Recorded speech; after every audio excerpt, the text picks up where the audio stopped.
Hello friends, దేవుని కృప వల్ల అయ్యగారు అమ్మగారు మీ అందరికీ దేవుని యొక్క విలువైన ప్రసంగములు స్వయంగా రాసినవి మీకు అందచేయాలని కోరుకుంటున్నాను. మా పుస్తకంలో సిలువ ధ్యాన ప్రసంగములు 83 ప్రసంగములు, క్రిస్మస్ ప్రసంగములు 50 ప్రసంగములు, బైబిల్లోని స్త్రీల ప్రసంగములు 72 ప్రసంగములు, మోషే సుఖోపవాస ప్రసంగములు 63 ప్రసంగములు. ఈ పుస్తకములు అయ్యగారు అమ్మగారు స్వయంగా రాసినవి మీ అందరికీ అందాలని కోరుకుంటున్నాము. మా పుస్తకములు కావాల్సిన వారు కాంటాక్ట్ అవ్వాల్సిన numbers: Bapatla reverend doctor P Jayapal గారు, phone number 9866412025. Guntur doctor P Prasadarao గారు, ఫోన్ నెంబర్ 9413685994 అండ్ 9705789407. మా పుస్తకంలో మీరు తీసుకొని చదివి ఆదరణ పొంది దేవుని మహిమపరచాలని కోరుకుంటున్నాము. Don't forget to like the video. Thank you. అందరూ కూడా వాక్యం కొరకు ప్రార్థన చేసుకోవాలి. అప్పుడు ప్రభు మనకు వాక్యం విని భద్రపరుచుకునే శక్తి ఇస్తారు. ప్రేమగా మా తండ్రి దయగలుగుతాం. ఇంతవరకు నీవు ప్రేమించిన నీ పిల్లలమైన మమ్మల్ని మీ ఆలయంలో నాయన పాటల ద్వారా, స్తుతుల ద్వారా, ఆరాధన ద్వారా మహిమ పొందిన తండ్రి, ఇదిగో ఇప్పుడు నీ మాటలు వినగూర్చున్నావు. నాతో మాతో మాట్లాడు. వాక్యమయ్యన్న యేసు నామము నా నిన్ను వేడుకొని ప్రార్థిస్తున్నాము తండ్రి. ఆమేన్. ప్రభు సంస్కారపు విందు, ప్రభు సంస్కారపు విందు పరుగెత్తుకొని రండి, ప్రభువే మన విందు. ప్రభువు జగతికి సందుము పాప వ్యాధికి మందు సఫలమిది యందు సంతోషిందు. ప్రభు సంస్కారపు విందు, ప్రభు సంస్కారపు విందు పరుగెత్తుకొని రండి, ప్రభువే మన విందు. వాక్య భాగంలోకి వెళ్దాము. మత్తయి సువార్త 26 చూడండి. 26. వారు భోజనం చేయుచుండగా యేసు ఒక రొట్టె పట్టుకొని దానిని ఆశీర్వదించి విరిచి తన శిష్యులకి మీరు తీసుకుని తిని, ఇది నా శరీరం అని చెప్పారు. చాలు. ప్రియమైన దేవుని బిడ్డలారా, ఆయన ఒక రొట్టెను ఎత్తుకొని కృతజ్ఞతాస్తుతులు చెల్లించి విరిచి వారికి ఇచ్చారు. ఈ మాటను 4 సువార్తికులు కూడా వ్రాయడం జరిగింది. చూడండి. తర్వాత మార్కు సువార్తలో మనం ఇందాక చదువుకున్నాము 14:22 చూడండి. 14:22 వారు భోజనం చేయుచుండగా పట్టుకొని ఆశీర్వదించి విరిచి వారికిచ్చి తీసుకుని. విరిచి అనేటువంటి మాటను దయచేసి జ్ఞాపకం చేసుకోనండి. రొట్టెను వాళ్ళు విరుచుకోలేరా? దాంట్లో ప్రభు చేసే ప్రతి పనిలో, ప్రభు చెప్పే ప్రతి మాటలో ఎంతో అర్థం ఉంటుంది. ఆ దినానికి, ఆ కాలానికి సరిపోయే అర్థం కాదది. యుగ సమాప్తి వరకు, చివరి వరకు కూడా ప్రతి మనిషికి, ప్రతి ప్రాంతానికి సరిపడేటువంటి పని, మాట ఆయన చేస్తారు. ఇప్పుడు 2 సువార్తికుల విషయం చదివాము. 3వ చూద్దాం చూడండి. లూకా సువార్త 22వ అధ్యాయంలో మనము 19వ చూద్దాం చూడండి. పిమ్మట ఆయన ఒక రొట్టెను పట్టుకొని కృతజ్ఞతాస్తుతులు చెల్లించి దాని విరిచి వారికిచ్చి ఇది మీ కొరకు ఇయ్యబడుచున్న నా శరీరం దీని చేయడని చెప్పాను. ఇక్కడ దయచేసి ఇదిలో మనం గమనించవలసిన మాట ఏంటంటే, ఆయన రొట్టెత్తుకుని కృతజ్ఞతాస్తుతులు చెల్లించి విరిచి కల్పం చేస్తున్నాడు దేవుడు నలుగురు సువార్తికులు.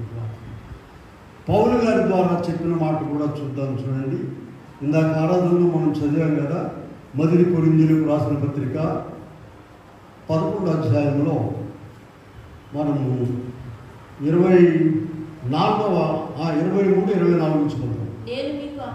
అప్పగించబడిన దాన్ని పొందితిని యేసు రాత్రి కృతజ్ఞతాస్తుతులు చెల్లించి దానిని విరిచి ఇది మీ కొరకై నా శరీరము ప్రియులారా, ఆయన ఒక రొట్టెని ఎత్తుకొని కృతజ్ఞతాస్తుతులు చెల్లించి విరిచి వారికి ఇచ్చారు. ఎవరు విరిచారమ్మా చెప్పండి? ప్రభువే.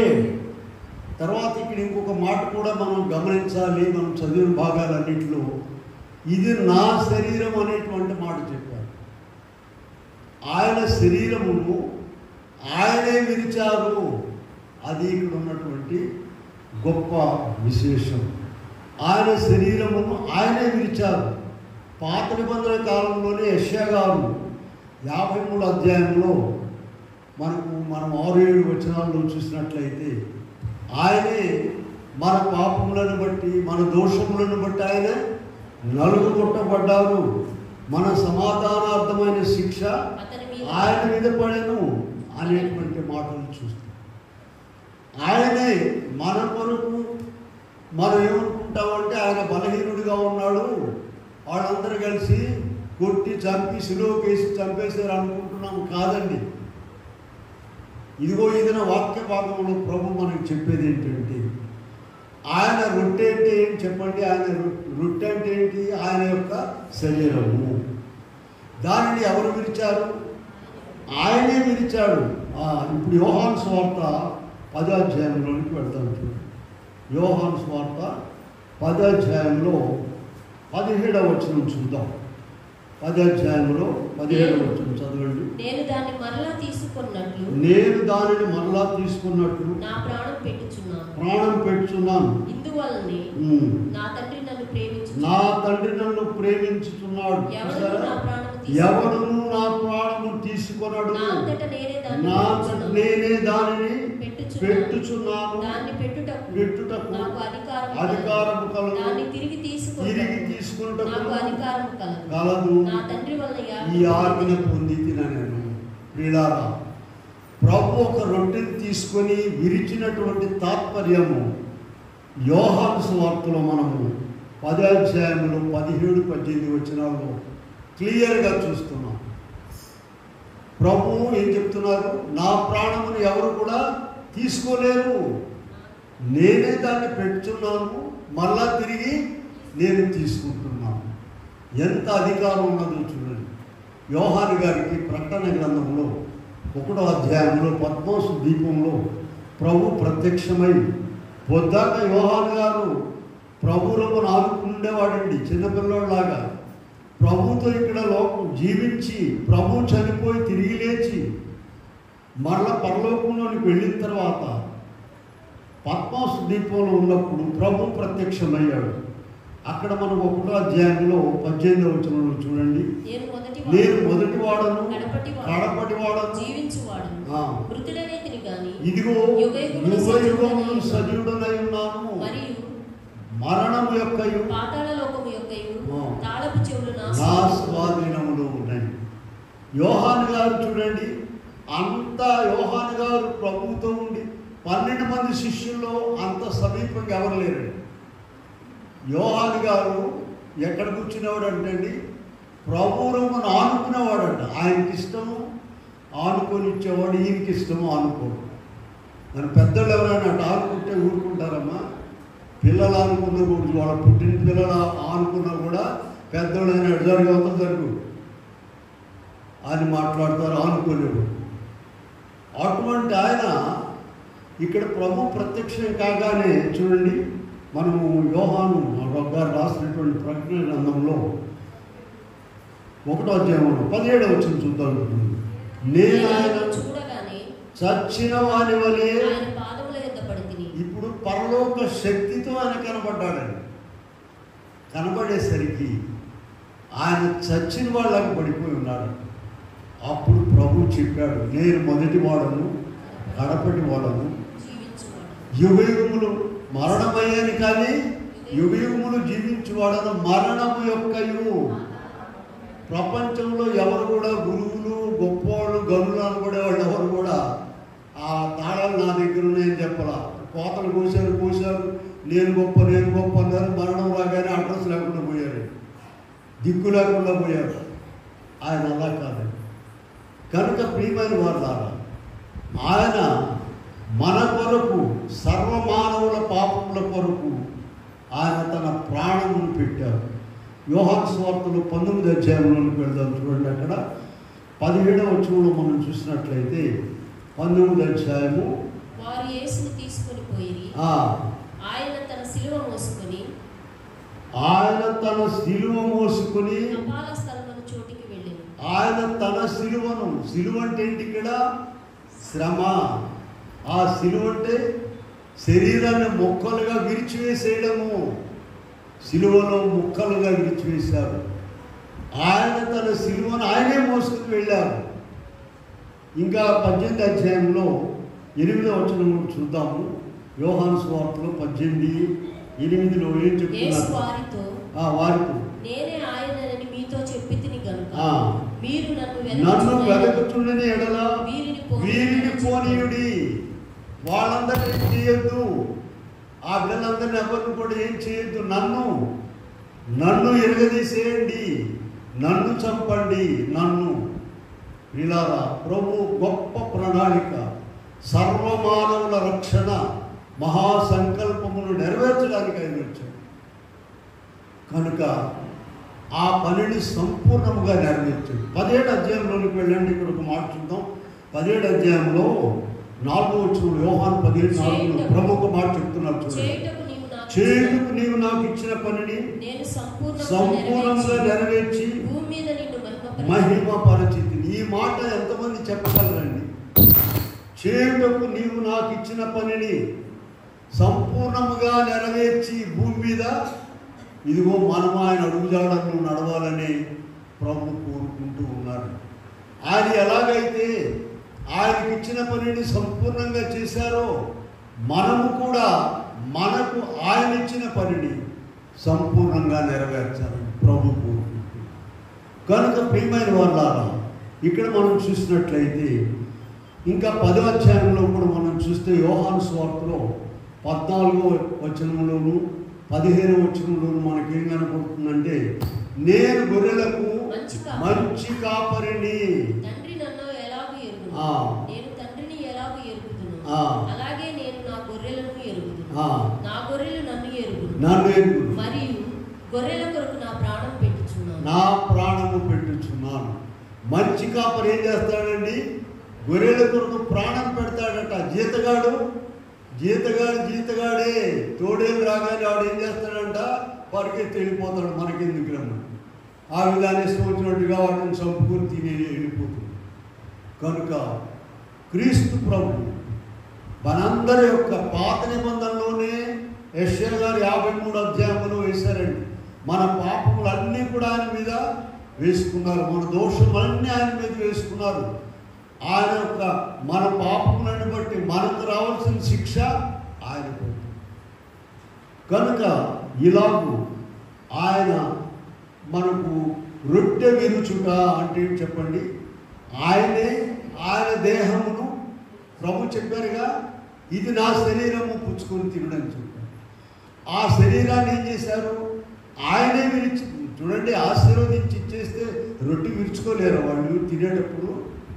కాదు, ప్రభువే విరిచాడు. ఎందుకంటే ఎంతో ఆత్మీయ అర్థము అందులో ఉన్నది, మనందరం కూడా తెలుసుకోవడం. కనుక ఇక్కడ మన పాపముల నిమిత్తమై యెషయా గ్రంథం 53లో 4, 5, 6 వచనాలు చదివాము.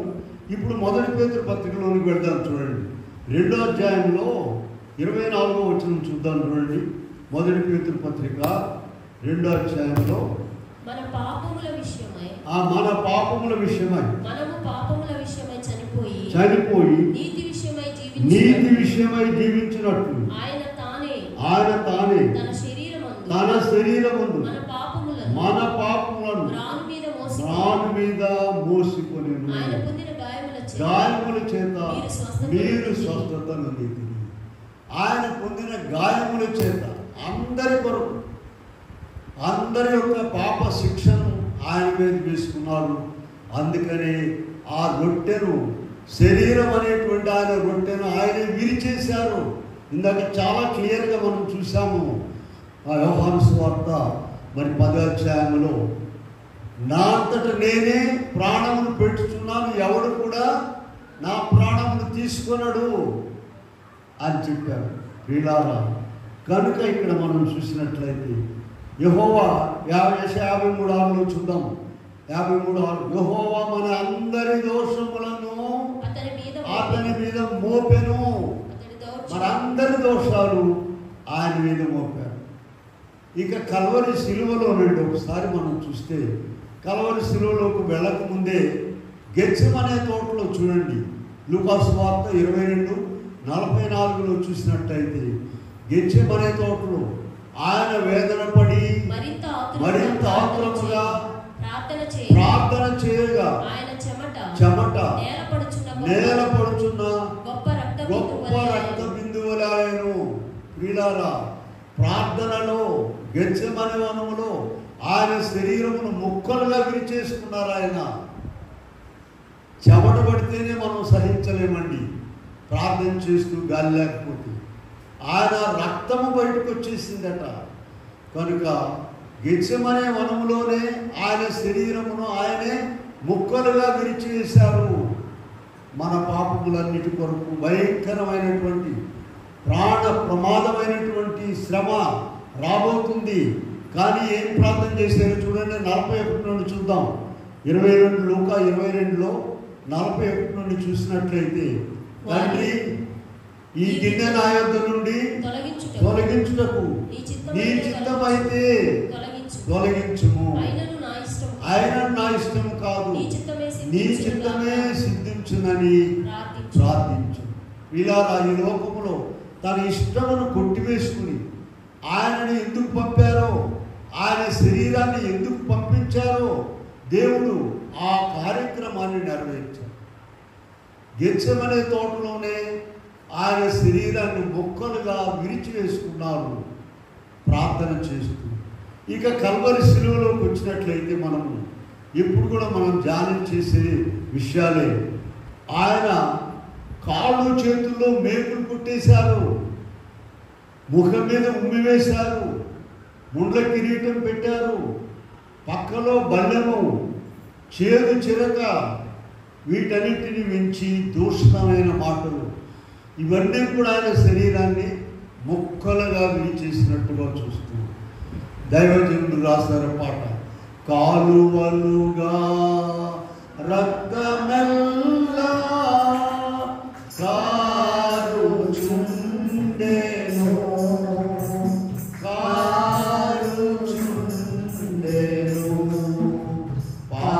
పాలకుండవు యేసు జారి పారుచుండెను పారుచుండెను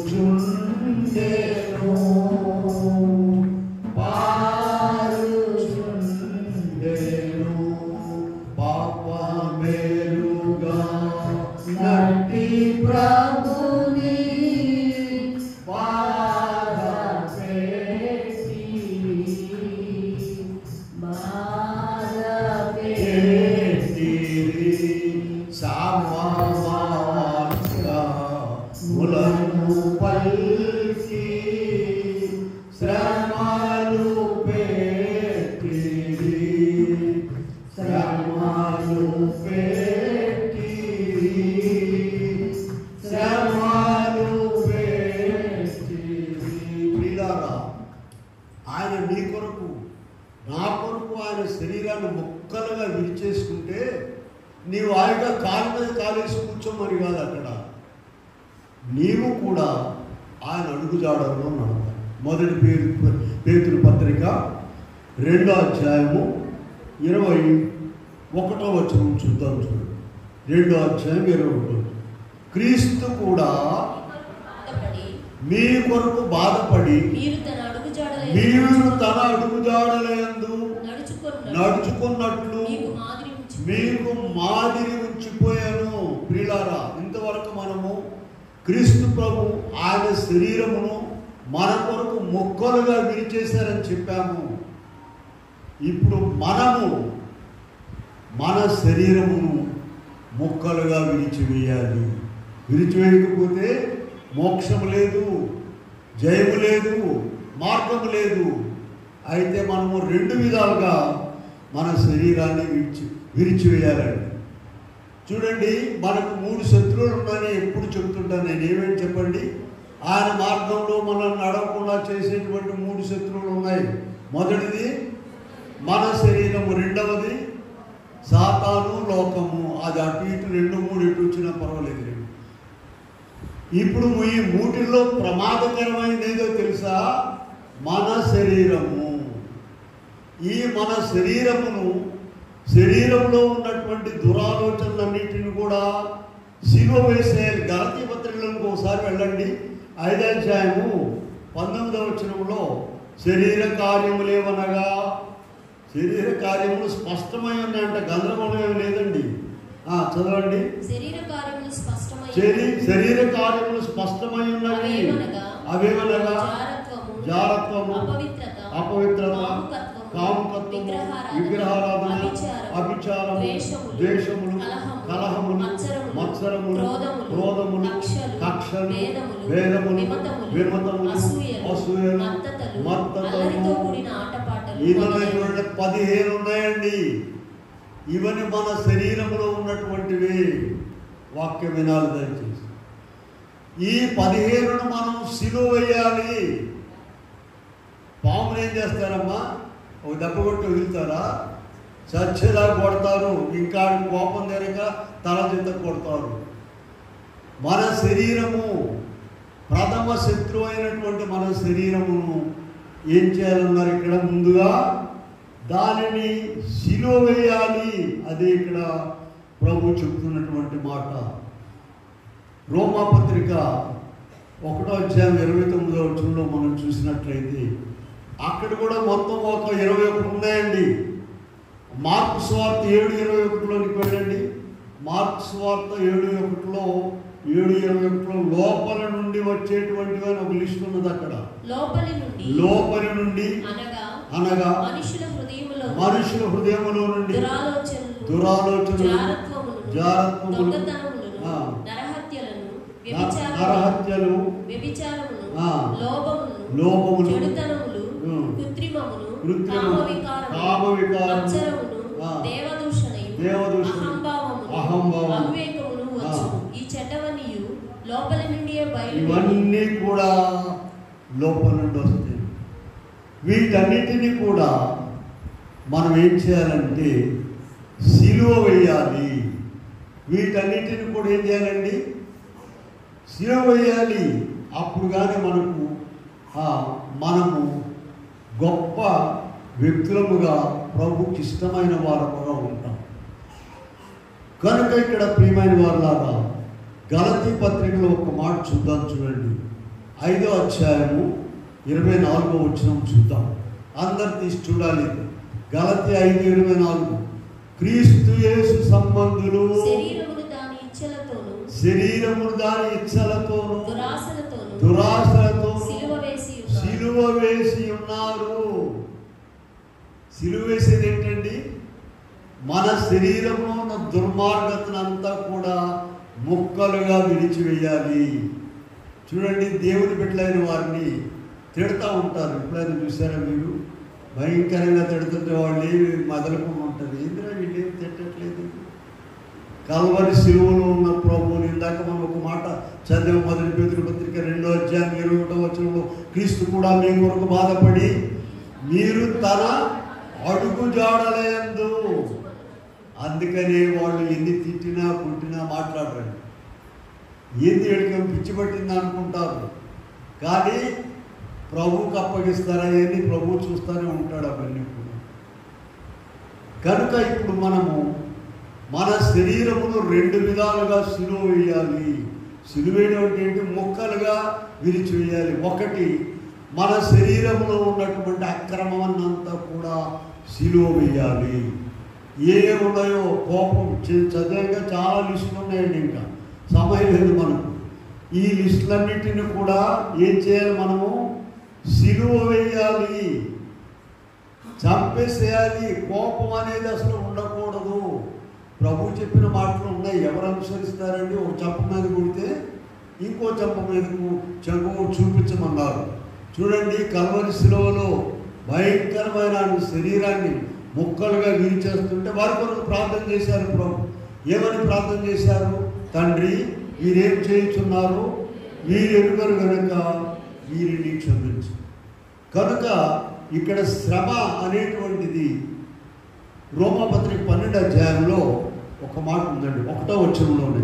రోమాపత్రిక 12:1 చూడండి, చదవండి. 12:1. సహోదరులారా, పరిశుద్ధమును దేవునికి అనుకూలమైన సజీవ యాగముగా మీ శరీరములను సమర్పించుకొనుడని మిమ్మును బతిమాలుచున్నాను. ప్రియులారా, సజీవ యాగముగా చనిపోవడమే. లోకములో చనిపోయి ప్రభువులో జీవించాలి. మన శరీరమును 2, ఆయన మన కొరకు ఆయన శరీరాన్ని మొక్కలుగా విరిచారు. మనము కూడా మన శరీరమును 2 విధములుగా ముక్కలుగా విరిచివేయాలి. వినాలి పాట జాగ్రత్తగా వినాలి. మనము కూడా మన శరీరాలను 2 విధములుగా, ఒకటి మన శరీరంలో ఉన్నటువంటి అక్రమన్నిటిని కూడా విరిచివేయాలి. గలతీ పత్రిక 5:19 చదివాం కదా, శరీర కార్యములు స్పష్టమై ఉన్నవి, వాటన్నిటిని కూడా విరిచివేయాలి. రెండవది ఏంటంటే ఆయన పని కొరకు మన శరీరాన్ని విరిచివేయాలి. ఆయన పని కొరకు, మన పనుల కొరకు ఊళ్ళో వాళ్ళందరూ ఎరగదీసుకుంటున్నారు. వాళ్ళ పనుల కొరకు, వాళ్ళ స్వార్థం కొరకు. అలా కాదండి, మనము ప్రభువు పని కొరకు మన శరీరాన్ని విరిచివేయాలి. ఇప్పుడు ఈ శ్రమలో ప్రభు చక్కగా చెప్పారు. చూడండి, ప్రకటన గ్రంథం 3వ అధ్యాయం 19వ వచనంలో, ప్రకటన 3:19లో ఏం చెప్పారంటే, నేను ప్రేమించు వారిని అందరినీ గద్దించి శిక్షించుచున్నాను. ఆయన ప్రేమించే వారిని ఆయన గద్దించి శిక్షిస్తున్నారట. మొదటి పేతురు పత్రికలకు వెళ్దాం. 1వ అధ్యాయంలో 7వ వచనంలో స్పష్టంగా ఒక మాట రాశారు. చూడండి, 1:7, నశించిపోవు సువర్ణము అగ్ని పరీక్ష వలన శుద్ధపరచబడుచున్నది కదా, దానికంటే అమూల్యమైన ఈ విశ్వాసము ఈ శోధనల చేత ప్రత్యక్షమైనప్పుడు ప్రియులారా, ప్రభువులో బాగా ఉన్నప్పుడు ప్రార్థన చేస్తున్నాము, కూటాలకు వెళ్తున్నాము, వాక్య ప్రకారం నడుస్తున్నాము, 2 పూట్ల సన్నిధి చేస్తున్నాము. శ్రమలు వచ్చినాయి అనుకోండి, ఆ శ్రమలు ఎంతో దీవెనకరమైనటువంటి, ఇంకా ఇంకా ఇంకా నల్లగొట్టి. మన అమ్మగారు అక్కడ ఒకరోజు కూటం జరిగితే సన్నిధి వాళ్ళందరూ వెళ్ళారండి. నాకు ఆ యూనివర్సిటీ లైబ్రరీలో ఎన్ని గంటలైనా కూర్చుంటాను. అక్కడ వెళ్తే, లైబ్రరీకి వెళితే అసలు ఇంతంతలో పుస్తకాలు వేసుకుని ఏబిపిఎస్సి వాళ్ళు, యూనియన్ పబ్లిక్ సర్వీస్ కమిషన్ వాళ్ళు, కుర్రాళ్ళు రక్తాలు గారిపోతున్నాయి. అక్కడ ఇంతంతలో తెలకాయలు నోట్స్లు వేసుకొని రాసుకుంటూ ఉన్నారు. మన జీవితం సరిపోయి ఇంకా ఎక్కువ పుస్తకాలు ఉన్నాయి. అక్కడ బలైపోతున్నారు. అక్కడ ఎంతమంది దాన్ని సాధిస్తారండి? కొద్దిమంది. నేను వాళ్ళని చూడటమే సరిపోయింది. నేను పుస్తకాలు చూసేవాడిని. నేను కూడా ఒకప్పుడు అక్కడ రాసుకున్నటువంటి వాడిని. అవన్నీ కూడా ఒకసారి యూనివర్సిటీ అంతా కూడా చూడడానికి వీలైంది. అమ్మగారు క్లాసులు అయ్యేదాకా చూడండి అక్కడ ఎంతగా వారు శ్రమ పడుతున్నారంటే ఇంకా వాళ్ళ శ్రమను చెప్పలేము. ఎప్పుడు వాళ్ళకి ఫలితం వచ్చేది? పరీక్షలో వస్తుంది. కనుక ఇక్కడ కూడా భక్తిగా ఉన్నాం అనుకునే మనము శ్రమ వచ్చినప్పుడు ప్రభు మనతో ఉన్నాడు, మర్చిపోబాకండి. మనం విడిచిపెట్టలేదు. ఆ శ్రమ ద్వారా ఇప్పుడు ఏం చదివాము మనం? మొదటి పేతురు పత్రిక 1వ అధ్యాయంలో 7వ వచనంలో ఏం చదివాము?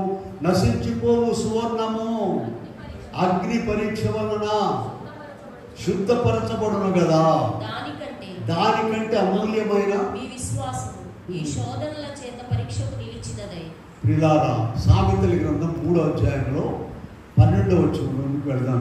3:12 సామెతలు 3:12 తండ్రి తనకిష్టమైన కుమారుని గద్దించు రీతిగా ప్రేమించు వారిని గద్దించును. ఒకడు బాగా చదువుతాడు, తప్పుడు కష్టపడి పని చేస్తాడు, వాడిని తిడతాడు. చదవకపోతే ఇక ఇంటర్మీడియట్ కాడ నుంచి 10th నుండి తప్పడం మొదలైచేయడానికి వాడిని చెప్పి లాభమే ఉంది, తన్నినా లాభమే ఉంది. వాడిని పలకరీడు. చదివేవాడిని ఇంకా చెప్పేవాడికి చేసేవాడికి పని చెప్తారు, కానీ చేయనోడికి ఎవరని చెప్తారమ్మా? పని చేసేవారికి. ఇంకా ఇలాంటి సామెతలు చాలా ఉన్నాయి. కాయలు ఎక్కువగా కాసేటువంటి చెట్టు కంట దెబ్బలు ఎక్కువగా పడతాయండి. ఎందుకంటే రాళ్ళు చేస్తారు కాయలు కూడా. కాయలు లేనటువంటి చెట్టుకు రాళ్ళు లేవు, రప్పలేవు. దాన్ని ఎవడు పట్టించుకుంటాడు? అసలు దాని మొహమే చూడాలి. కనుక ఇక్కడ మనం చూస్తే ఏం చదివా? ఇప్పుడు మనం సామెతలు 3:12లో తండ్రి తనకిష్టుడైన కుమారుని గద్దించు రీతిగా. వీళ్ళారా, మన శరీరము ముక్కలయ్యేటట్లుగా ప్రభుతో ఉండాలి. 2 విషయాలు చెప్పాను మీకు. ఒకటి, మన శరీరంలో ఉన్నటువంటి అక్రమ కార్యాలన్నింటిని కూడా ముక్కలు చేసి సిలువ వేయాలి. రెండవది, ఆయన పని కొరకు మనం ఎవడ పనులాడు చేసుకోవడం ఊళ్ళో వాళ్ళు చేసుకున్నారు. నువ్వు చేసేది ఏముంది? అందరూ బతుకుతున్నారు. కుక్కలు, కోళ్ళు, పందులు అన్నీ బతుకుతున్నాయి. కోళ్ళు నీవు అలా బ్రతకాలని కాదు ప్రభు. ఆయన స్వరూపం, ఆయన లక్షణాలు, దివ్య లక్షణాలు నీకు ఇచ్చింది. ఆయన మహిమ కొరకు నీవు జీవించాలని, ఆయన మహిమ కొరకు నీవు నీ శరీరాన్ని ముక్కలుగా విరిచివేయాలని, రేపు ఆయన మధ్యాకాశంలోకి వచ్చినప్పుడు మేఘానికి వెళ్ళాలని, నరకానికి పోకుండా ఉండాలని, నీ శరీరాన్ని ముక్కలు చేసుకోవాలని ప్రభు చెప్తున్నాడు. ఇందాక చెప్పాను, మరి ఒకసారి చెప్తున్నాను. మన ప్రథమ శత్రువు ఏం చెప్పండి? ఆ ఇంటి పక్క వాళ్ళ శరీరం కాదండి. అది ఆ అబ్బాయి మూలంగా మా అబ్బాయి చెడిపోయాడు, ఈ అమ్మాయి మూలంగా మా అమ్మాయి, అవన్నీ వేస్తూ నీవు నీ శరీరము నీకు ప్రథమ శత్రువు. ప్రార్థన చేద్దామంటే ఇప్పుడు కాదు, తెల్లారుదాంలో అబ్బు రాత్రంతా నిద్ర లేదు, పడుకో, నీకు ఎందుకు, పడుకో. ఒక విషయం తెలుసా మీకు ప్రియులారా? పనికిను ఆరోగ్యానికి దేవుడు లింక్ పెట్టాడండి. పని చేసేవాడికి ఆరోగ్యం ఉంటుంది, పని చేయని వాడికి రోగాలు వచ్చారు. ఎంత కష్టపడి పని చేస్తున్నామో అంత ఆరోగ్యం దేవుడు ఇస్తాడు. ఇంకొక మాట చూద్దాం, చూడండి. యెషయా గ్రంథంలోనికి వెళ్దాం. 48:10 చూద్దాం. 48వ అధ్యాయంలో 10 ఏముందో చూడండి. నేను నిన్ను పుటము వేసి తిని వెండిని వేసినట్లు కాదు, ఇబ్బంది కొలిమిలో నిన్ను పరీక్షించి తిని. వీళ్ళారా, పుటము వేశారంట. కొలిమిలో వేస్తారు తెలుసా? మనం దైవజనుడి దేవదాసయ్య గారి గురించి చాలా వింటుంటామండి. ప్రభువును పక్క కుర్చీలో కూర్చోబెట్టుకొని మాట్లాడినటువంటి దైవజనుడు. వింటున్నారమ్మా? ప్రభువును పక్క కుర్చీలో కూర్చోబెట్టుకుని అమ్మగారు సాల్వేషనరీ మేడం, మీకు తెలిసిన ఈ ఊరే, అక్కడికి వెళ్ళి చాలా పరీక్షలు పెట్టి అయ్యగారు వచ్చి మాట్లాడారు. అయ్యగారు వచ్చి అప్పుడు లేరు అసలు, అయ్యగారు ఎప్పుడూ చనిపోయారు. అందుకని అమ్మగారు అట్లా బైబిల్ విషయం అంటుంటారు పొద్దాక. అటువంటి ఆయన, నేను చెప్పాలనుకుంది ఏంటంటే అయ్యగారి గురించి, ప్రభు యొక్క ప్రత్యక్షత కలిగిన ఒక మనిషి ఇస్తే ఏం చేసి వచ్చారో చెప్తాడు ఆయన. బైబిల్ క్లాసులు పెట్టారంట. అయ్యా భోజనం చేసి రండి హోటల్ అని చెప్పి పంపించారంట. ఒక ఆయన భోజనం చేసి వస్తా ఒక కాంపౌండ్ అతను సినిమా పాటలు పెడుతున్నారంటే కనబడిపోతుంటే ఒక రాయి ఒకటి వేసుకుని అడ్డం కాంపౌండ్ వాళ్ళ మీద నిలబడి పాటలన్నీ నేను వచ్చాడంట. నేను రాగానే అడిగాడంటే ఎన్ని పాటలు నుంచి అవి బాగున్నాయి ఇది బాగున్నాయి ఇంటికి వెళ్ళమని చెప్పి పంపించాడు. ఎక్కడ ఎవరు ఏం చేసి వస్తున్నారో ప్రియులారా, ఒక ఆమె ఆ చిన్న ముస్లిం పేరు ఏంటమ్మా, ప్రకాశమ్మ గారు అని ఒక ఉందండి విజయవాడలో. 95, 96 అని చెప్తూ ఉంటుంది. ఇక నేను వాక్యం చెప్పినప్పుడు నా కొడుక బాగా చెప్పాను వాటేసుకునేది. చూడండి ఆమంటే ఒకరోజు పోట్లాడి అలాగే వెళ్ళొద్దన్నాడట. గుంటూరు ఇక విజయవాడలో లేవా ఏంటి చర్చిలని. సరే అన్నం వండేసింది, గుడ్లు ఉడకబెట్టింది. సరే ఇక లాస్ట్ మూమెంట్లో అయినా సరే వెళ్ళమన్నాడు. గుడ్డన్నం పెట్టుకొని ఆ ఒలిసిన గుడ్డ ఒకటి వేసుకుని వచ్చిందంట. అయ్యగారు పిలిచి మాట్లాడాడంటే కూటమైనాక మొత్తం మీద పోట్లాడి వచ్చావు, మరి అన్నం ఒట్టి గుడ్డి తెచ్చేవి ఎట్టలేదు రావాలి. బాక్స్లో ఉన్నది ఆయనకి ఏం తెలుసండి. నేను ఇవన్నీ ఎందుకు చెప్తున్నానంటే మీకు ఒక మాట చెప్పకపోతే ఇవన్నీ చెప్తున్నాను. అయ్యగారు ఒక మాట చెప్పారు, నేను కొలిమి ఖాళీ చేసి వెళుతున్నాను, కలిమి కావాల్సిన వాళ్ళు కొలిమిలోకి రండి అన్నారు. ఏమంటే కొలిమి అనే మాట తెలుసా మీకు? అగ్ని మండుతూ ఉంటుంది, ఇనుమును కరిగిస్తూ ఉంటుంది. కలిమి కావాల్సిన వాళ్ళంటే ఎక్కడికి రావాలి? కొలిమిలోకి రావాలట. ప్రియులారా, ప్రభు ఎలాగైతే శరీరమును విరిచివేశారో మనము కూడా అలా విరిచివేస్తేనే పరలోక రాజ్యానికి వెళతాము. ఒక వాక్యం చదివాము, మనం చేసినా చేయకపోయినా. 1 పేతురు పత్రిక 2వ అధ్యాయము 21వ వచనంలో ఒక మాట చదివాము. క్రీస్తు కూడా మీ కొరకు బాధపడి మీరు ఎవరు అడుగుతాడనమ్మా? తన అడుగుతాడంటే మనం కూడా వెళ్ళి మేకులు కొట్టించుకోవాలా? శిలువ మీద తల మీద ముళ్ళ కిరీటం పెట్టించుకోవాలా? ఆలోచించండి. ప్రభు కొరకు కొంచెం శ్రమ వస్తే, కొంచెం ఇబ్బంది వస్తే అల్లాడిపోతారు. వాళ్ళ కొరకు, వాళ్ళ పనుల కొరకు ఏదైనా ప్రాణమైనా పర్వాలేదు. ప్రియులారా, కనుకని ఇక్కడ మనము 12:1 రోమా 12:1లో చెప్పినట్టుగా సజీవ యాగముగా మన శరీరమును ఆయనకు సమర్పించుకోవాలి. 2 విషయాలు చెప్పాను. ఒకటి, మన శరీరంలో ఉన్నటువంటి అక్రమాలన్నీ, శరీర కార్యాలన్నీ పోయేటట్లుగా విరిచివేయాలి. ఇందాక వాక్యం కూడా చెప్పాం కదా, మర్చిపోబాకండి. గలతీ రాసిన పత్రికలో 5:24 ఒకసారి చూసుకోండి. 5:24 మరొకసారి చదవండి తీసి. క్రీస్తు యేసు సంబంధులు శరీరమును దాని ఇచ్చలతోనూ దురాశలతోనూ సిలువ వేసి ఉన్నారు. పౌలు గారు అయితే చెప్పాడని, జీవించువాడను నేను కాదు. వీళ్ళారా, మనం అలా ఉండాలని ప్రభు కోరుకుంటున్నాడు. అంతేగాని ఏ ఇబ్బంది లేకుండా, ప్రభు పని లేకుండా ఉండాలని కాదు. 2 వ్యక్తులను మనం ధ్యానం చేసుకుని ముగించుకుందామండి. ఒకటి యోబు ఆయన శరీరాన్ని, నీతి కొరకు యోబు అనే శరీరాన్ని ముక్కలు చేసేసుకున్నాడు. 6:9లోకి వెళ్ళండి. యోబు గ్రంథంలో కొన్ని వచనాలు చూద్దాం మనం. దేవుడు తన ఇష్టానుసారముగా నన్ను నలుపునుగాక. ఏంటండి ఈ మాట? మనం చెప్పగలమా? నీతి కొరకు నిలబడ్డాడు, ప్రభువును చూపించాడండి. తన ఇష్టానుసారముగా 5వ అధ్యాయంలోనికి వెళ్దాం. చూడండి, 17వ వచనంలోనికి వెళ్దాం. 5:17 దేవుడు గద్దించు మనుషుడు ధన్యుడు, కాబట్టి శిక్షను తృణీకరించకము. సర్వశక్తుని శిక్షను తృణీకరించు. 145లో దావీదు గారు 141:5లో ఒక మాట చెప్తున్నారు.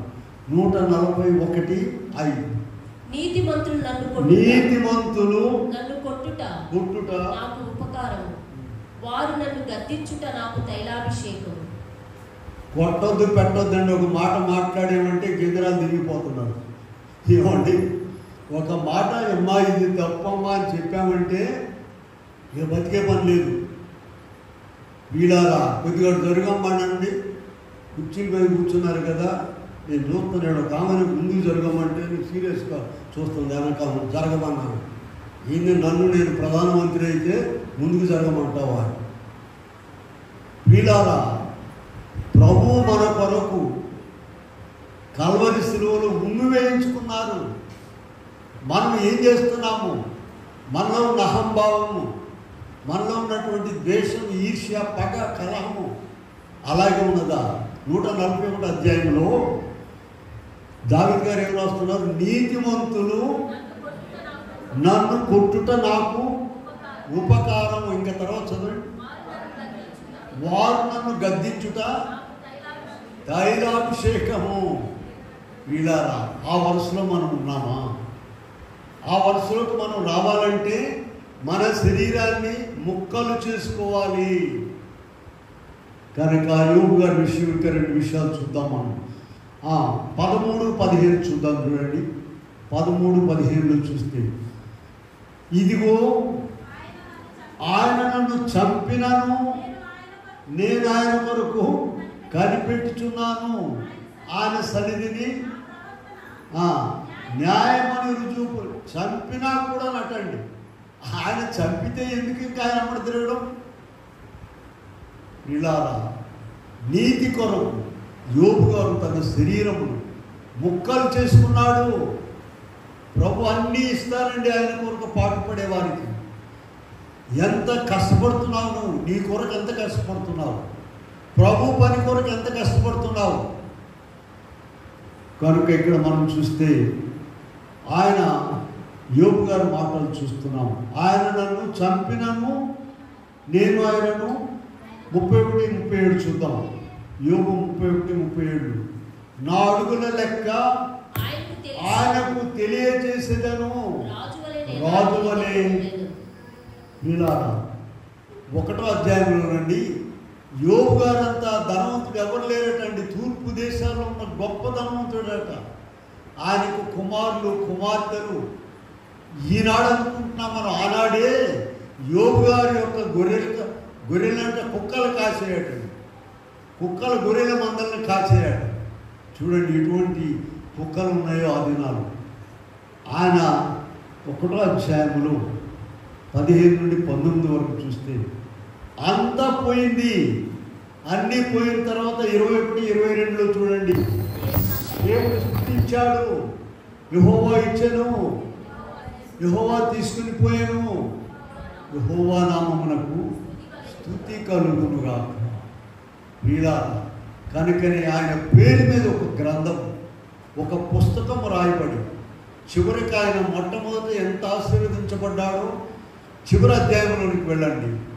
అంత గొప్పగా మరలా ఆశీర్వాదం పొందాడు. ఆయన తన నీతిని విడిచిపెట్టను. సరే, 2వ అంశంలోకి వద్దాం. పౌలు గారి విషయం చూసినట్లయితే గలతీ పత్రికలోకి వెళ్ళండి. 2:20లో చూద్దాం ఒక మాట. 2వ అధ్యాయము గలతీ పత్రిక 2:20 చూడండి. నేను క్రీస్తుతో కూడా శిలువ వేయబడి ఉన్నాను, జీవించువాడను నేను కాదు. ఈ మాట ఎంతమంది చెప్పగలరండి? క్రీస్తుతో పాటుగా శిలువ వేసేసాడట. ఇక ఆయన శరీరము ఏమీ లేదు, ఆయన ఇష్టం లేదు, ఇంకేమీ మాట్లాడే పని లేదు. ఇలా ఇవన్నీ ఎందుకు రాస్తారంటే మనము వారి అడుగుజాడల్లో నడవాలండి. 1 కొరింథీ పత్రిక 10వ అధ్యాయంలో 11వ వచనంలో ఒక మాట చూస్తాం మనం. 1 కొరింథీ 10:11లో ఈ సంగతులు దృష్టాంతములుగా వారికి సంభవించి యుగాంతమందున్న మనకు బుద్ధి కలుగుటకాయి వ్రాయబడి. ఆ తర్వాత చదవమ్మా. తాను నిలుచున్నానని తలంచుకునేవాడు పర్వాలేదు, నేను పర్వాలేదు, బాగానే ప్రార్థన చేస్తున్నాం, బాగానే గుడికి వస్తున్నాము, బాగానే ఉన్నాము, ఎక్కడ అక్రమం లేదు అనుకుంటున్నాం, మంచిదే. అది నిలుచున్నానని తలంచుకున్నాడు. పడకుండా చూసుకోవాలని ప్రభు చెప్తున్నాం. సరే, పౌలు గారి విషయాలు ఇంకా 2 చూసుకొని మనం ముగించుకుందాం. చూడండి 2 కొరింథీ పత్రికలో 11వ అధ్యాయంలో 24వ వచనం చూద్దాం. చూడండి 24వ వచనము. యూదుల చేత 5 మారులు, ఒకటి తక్కువ 40 దెబ్బలు. చూడండి, యూదులు చాలా నిష్ఠ కలిగిన వాళ్ళకండి, వాళ్ళకు భలే నిష్ఠ ఉన్నది. 5 సార్లట యూదుల చేత ఒకటి తక్కువ 40 దెబ్బలు కొట్టడం. 40 కొట్టినట్లయితే శిక్ష లేదు, 40 కొడితే ఇక ఎక్కడ శిక్ష లేదు, ఫైనల్ అయిపోయినట్టు. అందుకని 39 కొడుతున్నారు. మనిషి 2 మెట్లు లెక్కేపిస్తారు. ఒకటి తంతంటే లెక్కేయాలి. ఎన్ని మాటమ్మా? 39 దెబ్బలు. ఎన్ని మాట? ఎందుకని? ప్రభు కొరకు, ప్రభు పని కొరకు ఎంత కష్టపడ్డాడు పౌలు గారు. చూడండి 26వ వచనం చూద్దాం. చూడండి 7 రకాలైన ఆపదలు అక్కడ కనబడుతున్నాయి. మనం అనేక పర్యాయములు ప్రయాణములలోను, నదుల వలనైన ఆపదల్లోను, నా స్వజనుల వలనైన ఆపదల్లోను, అన్యజనుల వలనైన ఆపదల్లోను, పట్టణములో ఎన్ని ఆపదలు ఉన్నాయో. ఎందుకని ఏమైందండి? ఈ ఆపదలన్నీ ఏమైనా హాయి ఇంటికి వెళ్ళి తిని పడుకునేదానికి. ఎందుకని 40 దినాలు పూట నీళ్ళు పెట్టడము, 40 దినాలు రావడము. రానివాళ్ళు ఎంత హాయిగా ఉన్నారండి. మేము కూడా అనుకుంటుంటాము మా ఇళ్ళ కాడ చూసి, అబ్బాయి ఎంత హాయి అంటే, ఆదివారం లేదు, మంగళవారం లేదు, మూసే ఉపవాసాలు లేదు, సిలువు జానాలు హాయిగా తిని చక్కగా ఆనందిస్తున్నారు. ఏ ఆనందం బాగుందమ్మా? మీ ఇళ్ళ కాడ ఆనందం బాగుందా? ఇది బాగుందా? ఆలోచించండి. దేవుళ్ళో ఉండడం అంటే, దేవునితో ఉండడం అంటే ప్రభువులో పౌలు గారు 7 రకాల ఆపదలు. 11వ అధ్యాయం ఉన్నాం కదా, 33వ వచనం చూడండి. 33వ వచనం. అప్పుడు కిటికీ గుండా గోడ మీద నుండి గంపలో దించేశారంటే, చంపేస్తామంటేను ఒక గంపలో ఆయన పెట్టి కిటికీ గుండా గోడ మీదుగా దించేశారు. ఏమంత బాధ? హాయిగా ఇంటికి వెళ్ళి పడుకోవచ్చు కదండి, హాయిగా తిని. ఇంకొక మాట చూడండి, ఇక్కడ మనం చూసినట్లయితే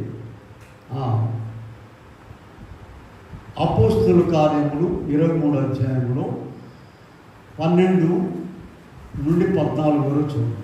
సరే నేను చెప్తాను. పౌలును చంపు వరకు అన్నపానములు పుచ్చుకోమని కొంతమంది ప్రతిజ్ఞ చేశారంటండి. అన్నం తినము, నీళ్లు తాగము, ఆయన చంపేదాకా. ప్రియులారా, ప్రభు పని కొరకు శరీరమును మొక్కలుగా విరిచేశాడు. నీవు ప్రభు పని కొరకు నీ శరీరము విరిచివేస్తున్నావా?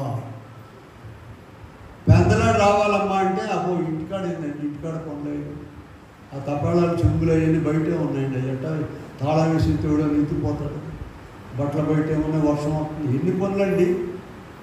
చాలా పనులు ఉన్నాయి. ఇవి కాకుండా వేరే పనులు ఉన్నాయి. వీళ్ళారా ప్రభు పని కొరకు ఇప్పుడు లేటుకు వచ్చేవాడు ఉన్నారు. టైం పెడుతుంటాం, లేటు నుంచి చూస్తాం. 12 ఆరాధన ఎన్నింటికి వెళ్ళి మనకి వాళ్ళు 12 వేసుకుని వచ్చిన 12కే వస్తారు. ఇక మార్పు లేదు, మార్చుకునే పనే లేదు. కానీ దేవుడి దగ్గర మనకి ఎన్ని కావాలండి? అబ్బో మనం మోయలేనని కావాలండి. మేము మాత్రం 12కే వస్తాం. మాకు అన్నీ ఇవ్వండి. మీరు కూడా ప్రార్థన చేయండి అమ్మ. వీళ్ళారా, దేవుడు ఆయన మోసం చేయలేం మనము. నీ కష్టాన్ని బట్టి, నీ శ్రమను బట్టి, నీ ఆసక్తిని బట్టి ఆయన నీకు ప్రతిఫలం ఇస్తాడు. ఎవరు చెప్పాల్సిన పని? పౌలు గారి కంట 12వ అధ్యాయంలో చూడండి, 7వ వచనం చూద్దాము. 2 కొరింథీ పత్రికలో ఉన్నాము మనం. 12:7 అత్యధికముగా హెచ్చిపోకుండా నిమిత్తము ఒక ముళ్ళును ఆయన శరీరంలో ఉంచాడంట దేవుడు. ఏమండి, ఆ ముళ్ళును తీసేయమని ఆయన చాలాసార్లు ప్రార్థన చేశాడంట. అయితే ప్రభు ఏం చెప్పాడు? అందుకు నా కృప నీకు చాలు. ఆ ముళ్ళు తీసేసానని చెప్పలా, నా కృప నీకు చాలు. ఒకటి అడుగుతుంటే ఇంకోటి చెబుతున్నాడు దేవుడు. ప్రియులారా, 12 మంది అపోస్తలుల కంటే ఎక్కువ పని చేశాడు పౌలు గారు.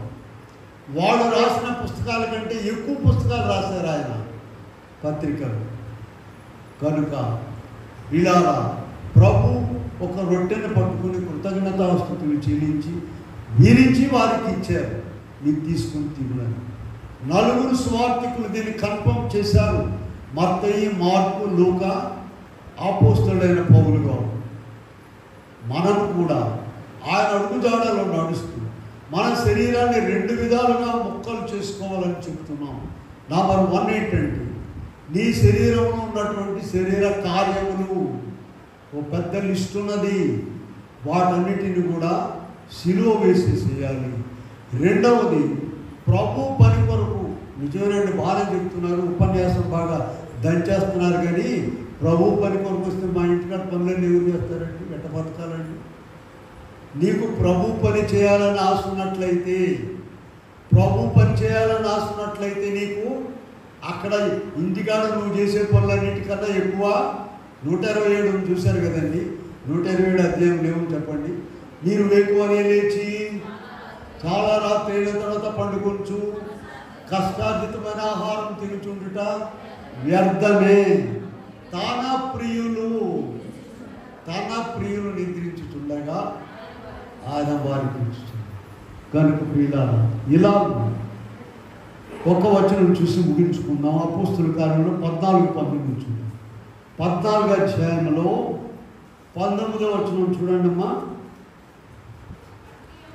అంతియొకయ నుండి ఇకోనియ నుండి యూదులు వచ్చి జనసమూహములో పౌలు మీద రాళ్ళు రువ్వి అతను చనిపోయాడని అనుకొని వెలుపలికి అతన్ని ఈడ్చిరి. రాళ్ళు రువ్వి చనిపోయాడు అనుకుని పట్టణ వెలుపలు ఈడ్చి వదిలిపెట్టి వచ్చారంట.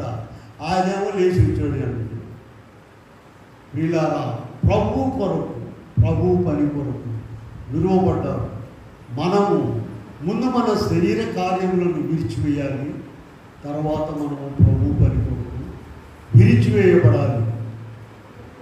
ఒక 2 విషయాలు చూడండి. ముందు వీళ్ళారా, ఆయన 5 రొట్టెలు 2 చేపలు అందరికీ పంచారు, తెలుసు కదా మీకు. మత్తయి సువార్త 14వ అధ్యాయంలో 19వ వచనం. ఆయన రొట్టెను విరవడం ద్వారా 5,000 మంది భుజించారండి. ఆయన కృతజ్ఞతాస్తుతులు చెల్లించి రొట్టెను విరవడం ద్వారా ఎంతమంది భుజించారండి? లేదా 5 రొట్టెలు ఎంతమందికి సరిపోతాయి? ఓ పెద్దయ్య అనుకోండి, 4 తింటారనుకోండి. ప్రియులారా, అలాగే ఆయన శరీరమును విరిచివేయడం ద్వారా సర్వమానవులకు సరిపోయింది. అయ్యగారు రాశారు, ఎందరెన్నో మార్లి వందలాయేళ్ళలో వందించి తిన్నాను, పాదాలు కలుగులేను ప్రభు సంస్కారము, ప్రభు సంస్కారము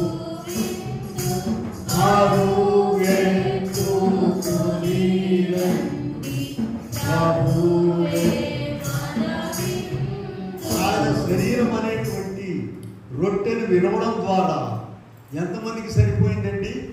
కొన్ని కోట్ల మందికి సరిపోయింది అది. అలాగే ఇంకొక మాట చూద్దాం, చూడండి. అపోస్తలుల కార్యం 2వ అధ్యాయంలో 42 నుండి 46 వరకు మనం చూసినట్లయితే, అపోస్తలులు ఇంటింట రొట్టె విరుచుచుండిరి. వారు ఏం చేస్తున్నారంట? 2వ అధ్యాయం 42-46లో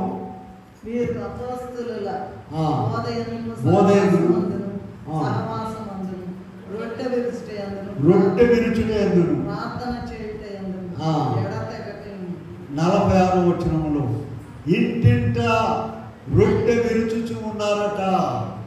వీళ్ళారా, ఇంటింట రొట్టె విరుస్తున్నారంటే ఏంటి? ఆ రుచి కలిగినటువంటి ఆహారాన్ని తింటున్నారు.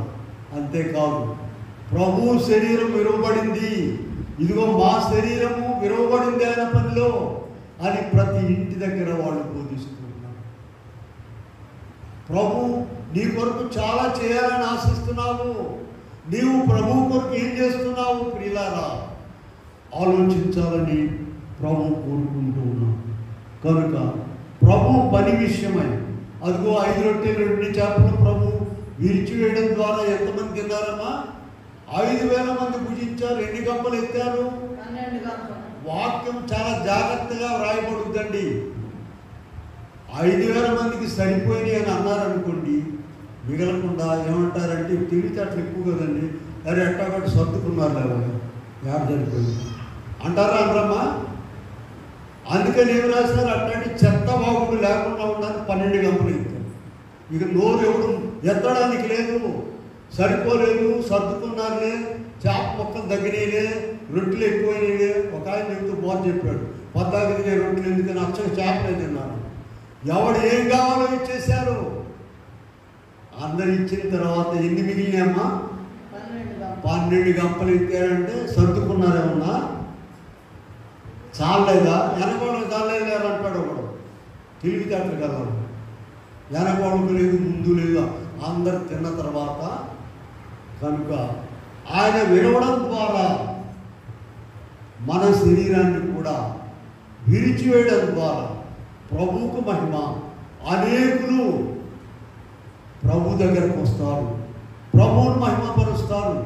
నీవు పరలోక రాజ్యంలోనికి చేరతావు, ప్రభుకి ఇష్టమైన వారిగా ఉంటావు. అప్పుడు నీ పనులన్నీ కూడా నీవు అనుకుని నువ్వు చేసేదానికంటే ఇంకా ఎక్కువగా అయినా చేసేస్తాను. అడుగు వాటికంటేను చెప్పండి, తెలుసుకోక మొదలైతే చాలు. ఇక ఎవరికో ఎవరు చేస్తున్నారో మనకు, నాకు మట్టి ఏం చేయట్లేదు, ఇదే సరిపోయారు వీళ్ళారా. కనుకనే సన్నిధిలో ప్రార్థించండి. ప్రభా నా శరీరాన్ని, పౌలు గారు ఏం చెప్పాడు, 4వ కొట్టుకొని మరి ఏం శుద్ధి తీసి కొట్టుకుంటున్నాడు, ఏం చేస్తున్నాడు చూడండి.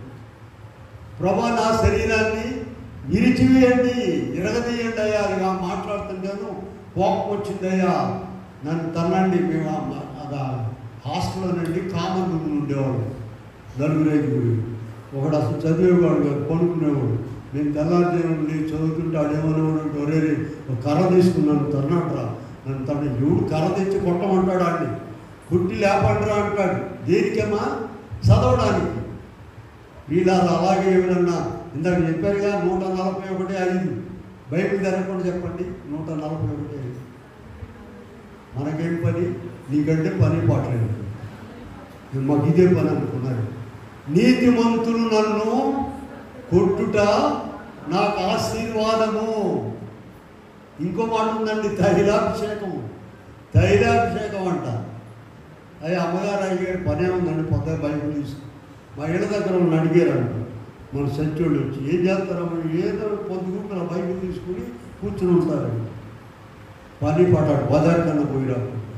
డీసెంట్ విజయవాడ డీసెంట్ రోడ్ అంటాము, ఇక్కడ రథం బజార్ ఉండగా చక్కగా వెళితే రిటైర్ అయిన అందరూ కూర్చుని మాట్లాడుకుంటున్నారు. నీకెంత పెన్షనో నాకెంత, డిఏ వచ్చిందా లేదా రాదు, నువ్వు ఎప్పుడు పోతావు, నేను ఎప్పుడు పోతావు.